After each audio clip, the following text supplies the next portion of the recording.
Programs is this PIKE-PREP. It stands for Preparation and Interdisciplinary Knowledge to Excel in our post-baccalaureate research education program.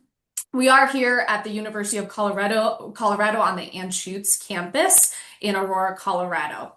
So just quick overview, like I said, our PIKE-PREP program, this is one of our post-bac programs, and it is a 1-year program that is a preparation program in any biomedical field. So if you are interested in that, this is the right program for you.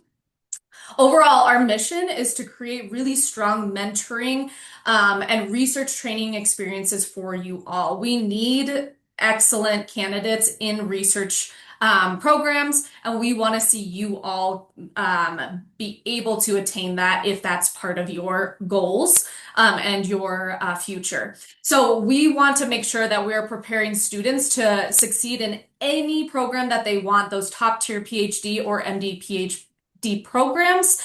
And if you're really committed, like I said, to a biomedical career, PIKE-PREP is really the right way for you to go. So just overview of our program.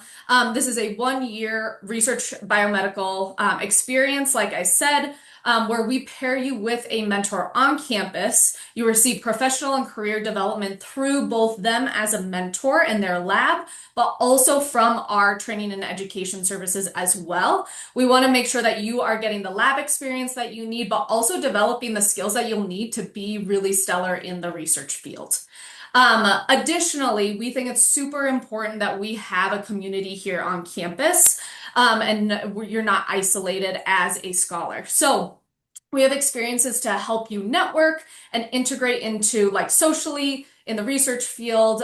So whether that's networking with other professionals on campus, or whatever programs that you want to get into, as well as making sure, especially if you move from out of state to be here in Colorado, it's super important that we get you plugged into communities here. And so part of our goals are also to make sure that you're building that community within the cohort that you are in. Some other side benefits is we do make sure that you do have a competitive salary. You have additional financial help for health and dental benefits. We help you with your graduate school applications to make sure that you are the most competitive candidate. We make sure that you are able to attend at least one scientific conference a year, and then also take graduate level courses if that's required and if you need that, to make you the most competitive for the programs that you would like to apply for. So if you've been wondering who this program is for, if you are committed to pursuing a PhD or MD, PhD in biomedical research, this really is the right course for you. Since we help you apply to grad school, if you're right out of undergrad, you're knowing that you need to fill some gaps. Maybe that's taking more grad school or some grad school courses. Maybe that's getting more lab experience before you can apply to make yourself competitive. This is really the right program for you. So you can see some other considerations down below. But if you have graduated within 36 months of the start date, so we start June 1st, 2026, then you are still able to apply. We do encourage PhD and the MD, PhD routes.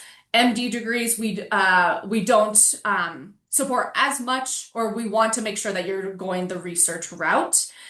If you are interested in pursuing an MD degree instead, though, there is another sister program here on campus called B2MR. I looked into when their application due dates are, and that is February 1st, 2026. So if you are interested in that MD route, I encourage you to reach out to this program. We do not run it, but we do have that contact information there. For eligibility, this is the list of what you need the criteria that you need to be able to apply. So U.S. citizen or permanent resident. Like I said, if you earned your bachelor's in the last 36 months, strong scientific background in biological, chemical, and physical sciences. Now, there is no required minimum GPA or research experience. However, these are factors that we do look at when you are applying. We want to make sure that we are the right fit for you to help you attain your goals. If the GPA is not there or research experience, we want to make sure that like the fit goes both ways, that you feel like we're the right fit, but we also feel like we're able to support you to make you the most competitive for programs that you want. So the application dates and information, already the application window is open and it is open through March 2nd. So there's still quite a bit of time for you to get those applications in. There's also a rolling admission deadline of February 16th. The only thing that that means is that we look at completed applications. And if you are highly competitive, we do make early offers.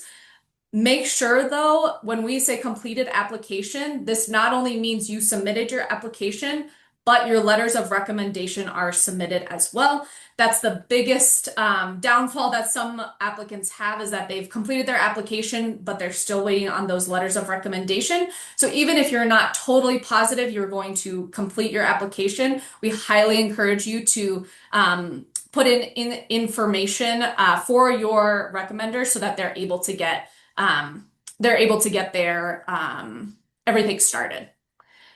And then the final application deadline is March 2nd of this year.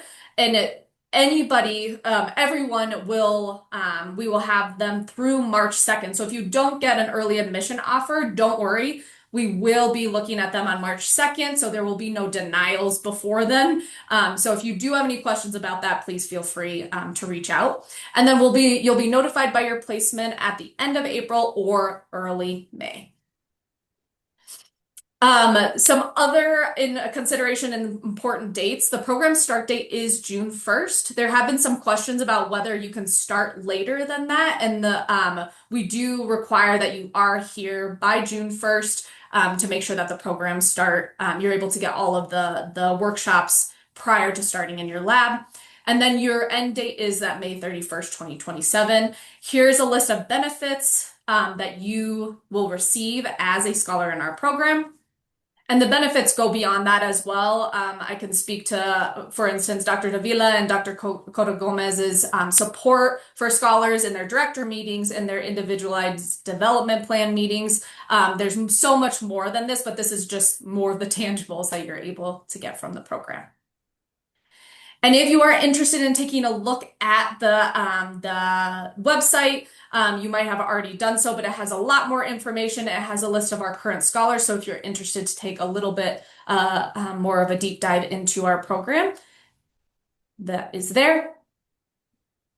And like I said, I wanted to leave a lot of space for any questions. There is this email here as well with a list of our names that you all will be sent after this presentation. We'll really wanted to open it up for any questions that you all may have about anything with the program. We have our director, we have associate director, and myself as coordinator here, so we would be able to answer those for you. You can put them in the chat or come off mute. Yeah, go for it. I was wondering if there was a decrease in spots available this year. I know that a lot of programs have cut their numbers by a decent amount, so I was just wondering if there would be less people accepted this year than previous years, and around what that competitiveness would look like. Yeah, that's a great question. Adela, can I hand this one to you for the spots? Yeah. So, yeah, these programs are always very competitive, and we have institutional support for this program. And so we feel very lucky that we have that.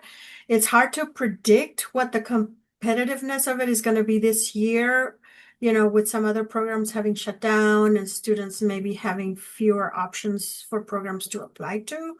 But our slot numbers have not really changed that much. And it's hard to predict how many more applications we're going to get than in other years. And I don't know if Eduardo wants to add anything to that. Yeah, so I'll just add that we don't anticipate decreasing the number of slots. In fact, we anticipate increasing the number of slots, unlike other places that are decreasing or eliminating a program. Yeah, and who asked that question? Hi, that was me. My name is Maddie. Okay, hey Maddie. Yeah, thanks for the question. Yeah, so we should have an increased number of slots available for the next cohort. Okay, thank you. Sounds great.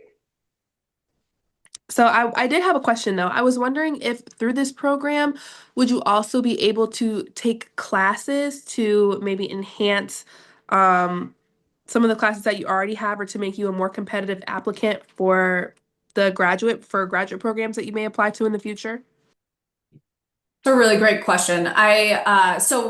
When you are accepted into the program, kind of the holistic process is that our team looks at all of what you've applied with, right? Your transcript, we look at your experiences and we look at what the gaps are that you may need in the year-long program to be the most competitive. For a lot of scholars, that does mean having grad school courses, so taking grad school courses on our campus. So yes, we do. Part of the benefit is to be enrolled at least or for one class per semester. And so you would have that opportunity if we see that as a need for you, that would help you get into the school that you want. That would be part of the program as well. But it definitely does vary from scholar to scholar. Thank you. Any other questions? Nothing is too big or too small as well. I know there's a lot of you think of the nitty-gritty of even how is Colorado? What does it mean living in Colorado? Again, nothing is too big or too small. Yes, I would like to hear a little bit about the area living in Colorado. Yeah, absolutely. I can start and then I'll pass it to others as well. So I'm born and raised here in Aurora, Colorado. I grew up 10 minutes away from the campus. I'm very biased. I think Colorado really is the best. Here in Aurora, I personally love it because there's a lot of things to do outdoors. From the mountains, we're about a 30-minute drive probably from the foothills of Colorado. So love going to the mountains. But then also in Aurora, there's just a rich diversity here in a lot of different ways that you might not see in other parts of Colorado. And so especially around the medical campus, there's just a lot of outreach and a lot of opportunities to connect with the community, which I really love as well. And I'm trying to think of other things. While I do, Adela or Eduardo, do you have anything else to add about Colorado or Aurora? Yeah, Camden, I'm sorry, I don't remember where you said you're from, but I think so. I'm not born and raised in Colorado. I was born in Mexico, but I grew up in Southern California. So, moving to Colorado also back when I did that, when I came to graduate school here, it was kind of a mystery. I was like, I don't know what I'm going to. And of course, I had the picture in my head of what we typically see from Colorado, which is, just snow-covered streets and snowstorms and things like that. And I very soon found out that it's very different from that. This week our weather is in the 60s. It's January, and it does snow, but it's not the way maybe that it's sometimes depicted, where it looks like it's always snow covered. And so in terms of just weather and that kind of thing, that's what I'd like to say about it, because I did come from a place that was warm weather, and then I soon found out that the impression I had was very different. And then the other thing that I do want to say is I came here in 1993 to get my PhD, and you can do the math on that, right? It's a lot of years, and I stayed here. So I agree with Molly that I really like it here. I agree with Molly that I like the culture here. I think that especially I've been here since the 90s, and so I've seen this culture kind of grow and really change with those times. And so that's what prompted me to stay here and do my entire career here.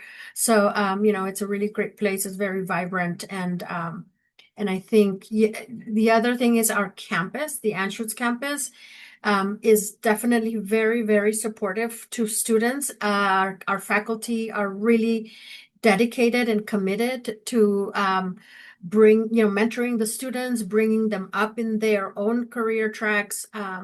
in sponsoring them for awards, for grants. And so you're going to come, I think, into a Anschutz campus that is going to be very, very supportive. Our departments are very interactive. So you have faculty doing a lot of collaborative research. You have open door policies in the labs. In fact, our labs are like one big lab where there's no doors and there's no rooms. They're just bays after bays with all the faculty always interacting with each other. So I think that you'll find our campus community is very supportive and very collaborative. And I don't know what else to say. I also enjoy the recreational activities of a mountain kind of scene more than say a beach scene, where hiking, and there's biking is huge here. There's a lot of bike trails in the city and in Aurora. It's a very dog friendly place. And I'm a dog person, so again, you can take your dogs almost anywhere here without having any kind of issues. So I think it's, you just gotta try it and see for yourself. So that's what I can say about it. Eduardo, anything to add? No, nothing to add. I mean, we just love the environment. So, I mean, that's part of, whenever you guys end up in your careers, as long as you're happy in the environment that you're in, it just adds a lot more to how the quality of your research, because you're going to be a happier person, and that's just going to reflect in what you work on. So, I encourage you all to, wherever your next step is, just kind of fall in love with the area that you're going to be living in, because that does matter quite a bit, actually. Thank you. Thanks for that question too. Another big question that I typically get is around housing. Since you all will be scholars within our program, however, you're not a student on campus. It's a weird distinction. And so for housing, a lot of people ask, do we get to live on campus? How do we figure that out? And you will be living off campus, and it is up to you to find where you live. However, like I said, our team is really, really supportive. But we will absolutely support you in making sure that you get to where you need and whatever you need to be able to feel happy. Like Dr. Davila said, we'll make sure that you're able to get to where you need to be. So you won't be completely left alone. However, you will need to find housing for yourself. Since you are stipended, you will be getting that salary each month. So just wanted to highlight that as well. And I think our grad school and our student support services have some resources around that as well. Some recommendations for places to live near campus and things like that. So we would get you connected to those services as well. I think maybe a question that comes up. Oh, sorry, Nigel, I saw you. Go ahead. Oh, no, that's fine. Yeah. I just wanted to ask about the cohort situation. If you can give me some more detail about how that would be treated throughout the program or throughout the year. And can you be a little more specific? Do you mean how you Like, want are there to? going to be events organized with us, or is it just like we just like come in the same year? Yeah. Yeah. Yeah, great question. So we have program workshops and events that we have all scholars come to. So for example, I'll talk about this year's cohort. Throughout the fall, every Thursday from 8:30 to 10, they had some type of programming, whether that's a workshop to develop skills. For instance, we had one early on in the fall about like mentor and mentee communication to make sure those relationships are set up really strong. Later in the fall, we had practice poster sessions where they created posters and they were able to give practice presentations. So it's just whatever the cohort is needing most of their development. And then on other Thursdays, they would have their individualized development plan meetings with Dr. Cota Gomez, where you sit down one-on-one with her, you talk about where you're at in your development, what you need to continue to develop, or any support that you might need. And so those are like program development that we have. We also have like end of summer events to create that community like we were talking about. And then on the other hand, then you have a lot of requirements within your lab, right? You are employed by your lab. So you're going to have a lot of activities, events within that area as well that you probably won't be with your cohort members with. So it's a good balance of making sure that you're taking care of your lab responsibilities and like forming those relationships outside of the program while also forming those and networking inside the program. Adela, would you add anything else to that? Yeah, I would add that we're also very supportive of the group wanting to do things together outside of our programming, our formalized programming. So we'll support the group if they want to do an activity together, if they want to, just get together outside of like campus hours, right? And so we do that. And every year our cohorts are pretty tight. I mean, they do those things organically. It just happens because at the very beginning we do a lot of activities in like our orientation to get to know one another. And in our early, for example, one of two of the sessions or some of the sessions that happen in the fall also are us talking about our own professional trajectories with you, Dr. Davila, Dr.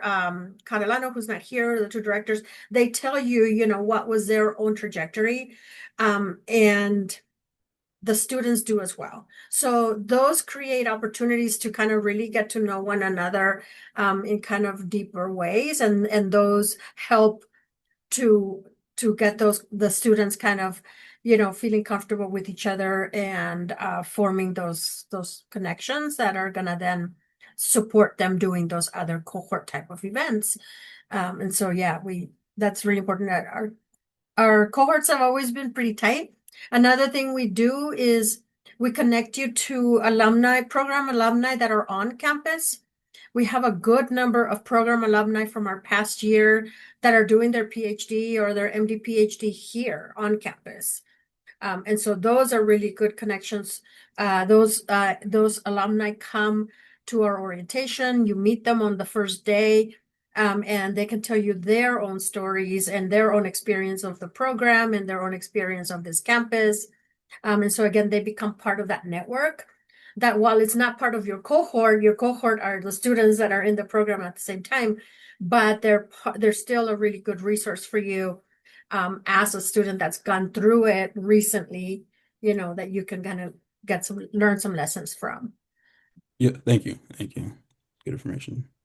And in fact, we even begin that process of trying to build that cohort when we select students. As soon as we select students in the spring, we get that group together remotely. So basically, like we form, I think it's a Slack channel we were using. We might use some other technology in the future, but so that you can start getting to know one another and can start having conversations like, hey, I'm going to need a roommate when I go and rent an apartment. Is anyone else in that situation? Is anyone interested in sort of exploring the idea of being roommates together, right? And so we'll begin those connections with the cohort as soon as we build that class and as soon as we make offers and students make decisions about our offers. So what I was going to add before was that regarding the housing situation is our campus is a professional campus. We don't have undergraduates on our campus. It's a medical school. And so we are associated with an undergraduate campus, but that campus is 8 miles away. So we don't have dorms. A lot of times we get that question when we're talking about housing is, are there dorm options on campus? And there are not. And that is the reason that our scholars mostly have to go and rent an apartment. Now, there are dorms on the undergraduate campus that I'm certain that our students would be able to room in, but I wouldn't say that that's the best option because it's not that close to campus. And then you would be surrounded there by undergrads rather than sort of being in the campus community. There are a lot of apartments and those kinds for rent or near campus is usually what our students do. I think we can maybe just say at this point, because maybe you don't have questions and they'll come to you later, that please feel free to email us. I think Molly will follow up with you about what we talked about and with the contact information. A really important thing is as you are applying, I don't know if you've already started an application or not, is like to just be double checking the status of your application because we have to receive letters, we have to receive transcripts, and so we just want to make sure that none of you are in a situation where on March 1st, we still don't have a completed application from you and you miss that deadline. If we're missing one of your letters or, just something hasn't come through that you feel free to email us to check with us on the status of your application and that everything is going to be ready to go when review time comes. Absolutely. And one more thing about the application as well. Not a lot of the times, but there are some scholars who forget what their activation code to get back into their application is. So they start a whole new one, they add a whole new address. And when they add their letters, like their recommenders, it sends another email and then everyone's confused on which one they should fill out. So if you are like, hey, I forgot what that code is to get back into my application. I, started it and then I didn't go back to it. Feel free to reach out. We do delete one of those applications and we want to make sure that you're getting all of, like Adela said, like we're getting all of your letters in, we're getting your transcripts in, and sometimes that can be confusing when you start two applications. So if anything like that pops up, we're more than happy to answer questions over email. We would love to be more supportive than for you to try to figure it out on your own. So just let us know if you need anything.